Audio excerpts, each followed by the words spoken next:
Hello and welcome again to my YouTube channel Vidyarthi study classes. हमने chemical reaction and equation chapter start किया हुआ है।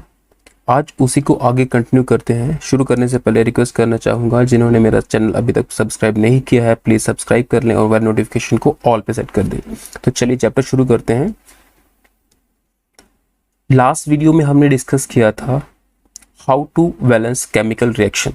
आज उसका जो नेक्स्ट टॉपिक है हम डिस्कस करेंगे टाइप ऑफ केमिकल रिएक्शन। तो इसमें आएगा कॉम्बिनेशन रिएक्शन क्या होती है, डिकम्पोजिशन रिएक्शन क्या होती है, डिस्प्लेसमेंट रिएक्शन क्या होती है, डबल डिस्प्लेसमेंट रिएक्शन क्या होती है, प्रेसिपिटेशन रिएक्शन होती है। देखिए, इन रिएक्शन को समझने से पहले आपको ये रिएक्टिविटी सीरीज लर्न करनी पड़ेगी।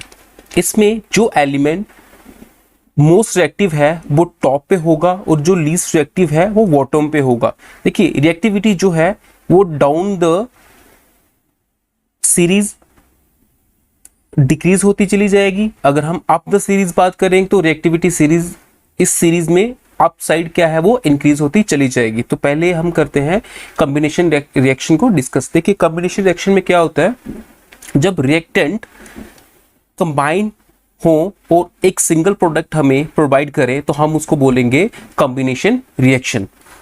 तो देखिए, इस रिएक्शन में एलिमेंट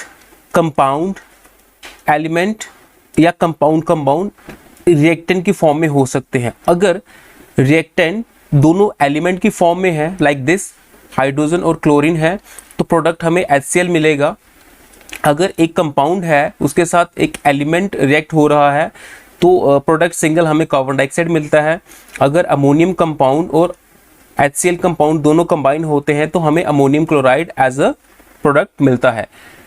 तो इसमें कॉम्बिनेशन में हम ये बोल सकते हैं कि जब दो या दो से ज्यादा रिएक्टेंट कंबाइन हो और सिंगल एक प्रोडक्ट हमें प्रोवाइड करे तो उसको हम बोलेंगे कॉम्बिनेशन रिएक्शन।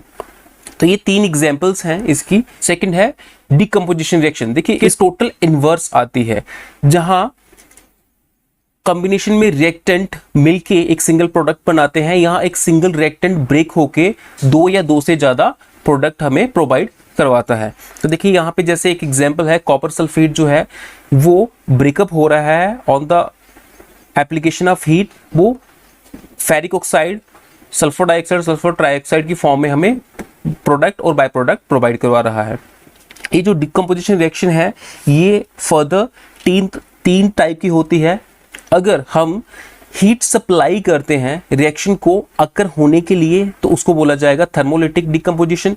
लाइक यहाँ हमारे पास कैल्शियम कार्बोनेट है, उसको हीट सप्लाई की तो वो क्विकलाइम और कार्बन डाइऑक्साइड में ब्रेक हो गया। अगर हम लाइट यूज करें इस रिएक्शन को होने के लिए और जो एक सिंगल रिएक्टेंट है वो प्रोडक्ट में टूटे on the application of light तो उसको बोला जाएगा फोटोलाइटिक डिकम्पोजिशन। लाइक यहाँ पे सिल्वर क्लोराइड जो है वो सिल्वर और क्लोरीन में ब्रेक होता है।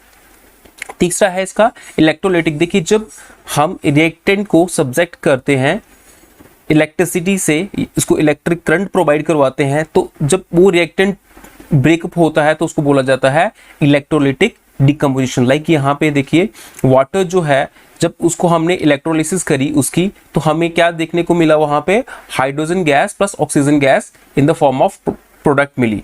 नेक्स्ट है डिस्प्लेसमेंट रिएक्शन। देखिए, डिस्प्लेसमेंट का मतलब है आयंस को यहाँ पे मूव करना। देखिए, यहाँ पे क्या है, हमारे पास आयरन है और कॉपर सल्फेट सोल्यूशन है जो एक्वस फॉर्म में है।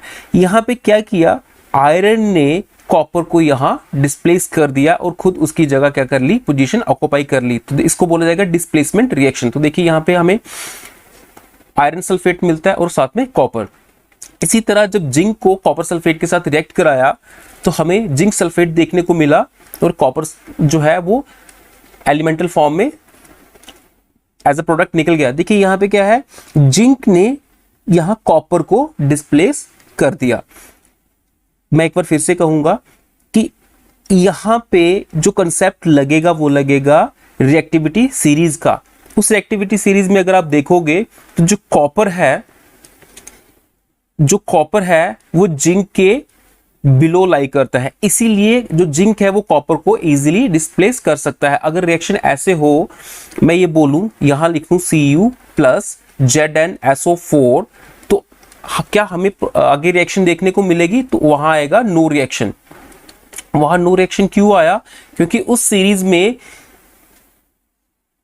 जिंक जो है वो ज्यादा रिएक्टिव है एज कंपेयर टू कॉपर, और ये डिस्प्लेसमेंट इस रिएक्शन में नहीं देखने को मिलेगी, क्योंकि इसमें क्या होता है, हाईली रिएक्टिव एलिमेंट जो है लेस रिएक्टिव एलिमेंट को क्या करता है, डिस्प्लेस करता है। लेकिन इस केस में क्या हो गया, copper is less reactive, zinc जो है वो हाई रिएक्टिव है, इसीलिए कॉपर इसको डिस्प्लेस नहीं कर पा रहा, तो नो रिएक्शन देखने को मिलेगी।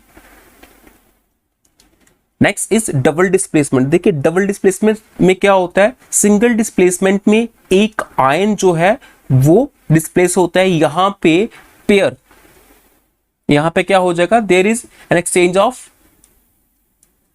अगर दो रिएक्टेंट है तो यहां दोनों में होगा, तो हम बोलेंगे पेयर ऑफ एक्सचेंज हुआ आयंस। पेयर क्यों बोला, क्योंकि यहां पे क्या होगा, सोडियम क्लोराइड के साथ चला जाएगा और बैरियम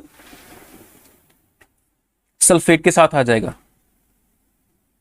डबल डिस्प्लेसमेंट रिएक्शन में क्या होता है, रिएक्टेंट में एक्सचेंज ऑफ आयन होता है, उनके बिटवीन, इन बिटवीन क्या हो जाता है, एक्सचेंज ऑफ आयंस हो जाता है। तो देखिए यहां पे अगर हम देखें, सोडियम सल्फेट जो है बैरियम सल्फेट के साथ जब रिएक्ट करता है तो हमें बैरियम सल्फेट देखने को मिलता है, और उसके साथ में बाय प्रोडक्ट हमें सोडियम क्लोराइड देखने को मिलता है। यहाँ पे देखिए क्या हुआ, प्रीवियसली बैरियम जो था वो क्लोराइड के साथ था, सोडियम जो था वो सल्फेट के साथ था, यहाँ पे एक्सचेंज ऑफ आयन हो गया, सोडियम क्लोराइड के साथ चला गया और बैरियम सल्फेट के साथ चला गया। इस तरह की रिएक्शन को बोला जाएगा डबल डिस्प्लेसमेंट रिएक्शन।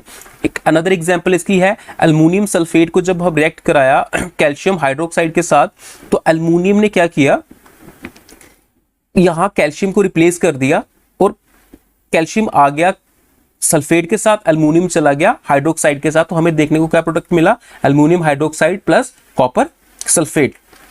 नेक्स्ट हम बात करते हैं प्रेसिपिटेशन रिएक्शन की। देखिए कुछ रिएक्शंस में क्या होता है, जब वो रिएक्शन हो चुकी होती है तो हमें एक सॉलिड मास उस जिस टेस्ट ट्यूब में हमने रिएक्शन कराई उसके बॉटम में हमें देखने को मिलता है। तो ये जो सॉलिड मास हमें देखने को मिलता है इसको प्रेसिपिटेट बोला जाता है, और इस टाइप की रिएक्शन को प्रेसिपिटेशन रिएक्शन कहा जाता है। देखिए इसमें क्या होता है, जब सोडियम सल्फेट को हमने बैरियम क्लोराइड के साथ रिएक्ट कराया तो बैरियम सल्फेट सोल्यूशन हमें मिला। ये जो सोडियम क्लोराइड है ये हमें कहाँ मिला, ये नीचे सेटल हुआ बॉटम पे उस टेस्ट ट्यूब की मिला, तो हमने बोला कि सोडियम क्लोराइड के हमें प्रेसिपिटेट मिले, तो हम बोलेंगे ये रिएक्शन कौन सी हुई, प्रेसिपिटेशन रिएक्शन हुई। ये जो ऊपर लिक्विड हमें देखने को मिल रहा है इस टेस्ट ट्यूब में, इसको बोला जाएगा सुपरनेट और या फिर सुपरनेटेंट, और जो बॉटम पे मिलता है हमें ये मास इनसॉल्युबल, इसको बोला जाता है प्रेसिपिटेट। देखिए इसमें क्या होता है, इनसॉल्युबल कंपाउंड कॉल्ड प्रेसिपिटेट। ये इनसॉल्युबल क्यों बोला गया, क्योंकि अब ये सेटल हो चुके हैं बॉटम में, जब form when two solution containing soluble salt, क्योंकि यहां देखिए ये बेरियम क्लोराइड जो था ये पहले सॉल्युबल साल्ट था, उस सोल्यूशन में अच्छे से मिक्स था, लेकिन जैसे ही रिएक्शन कंप्लीट हुई तो सोडियम क्लोराइड है वो सेटल डाउन हो गया उसके बॉटम में जाके, इसलिए इसको क्या बोला गया, प्रेसिपिटेशन रिएक्शन। आज के लिए इतना ही, ठीक है। मैं एक बार फिर से रिक्वेस्ट करना चाहूंगा, जिन्होंने अभी तक चैनल सब्सक्राइब नहीं किया है प्लीज सब्सक्राइब कर लें,